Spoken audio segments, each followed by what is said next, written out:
হ্যাঁ চাচা, চাচা হেনা হেনা কোথায়? কোথায়? বাবা, হেনার তো গতকাল বিয়ে হয়ে গেছে।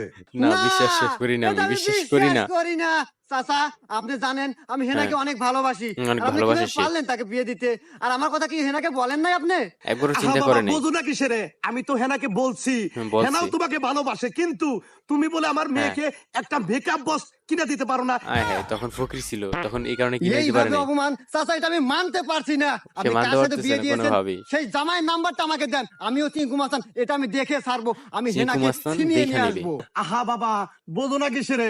এও কথা আমি আমার মেয়েরে বলছিলাম হ্যাঁ। যে সিংকু মাস্টারের সাথে যদি ঝামেলা করস, পরিবর্তে একটা ঝামেলা হবো। হ্যাঁ, ওর ঝামেলা তো স্বামী কি অবশ্যই বলছে হবে। জানো? কি বলছে? ওর স্বামী বলছে আমি হইলাম 4 থানার এসআই, ও আমার সামনে চেঙ্গু এসআই, মাস্তান, পুলিশ। চেঙ্গু মাস্তান আমি জেলের ভিতরে চিঙ্কু বইরে রাখবো মাস্তান একবারে। জেলে ভরে রাখবো এখন। ভয় পেয়ে গেছে দেখছেন। আচ্ছা বাবা, তুমি ঝামেলা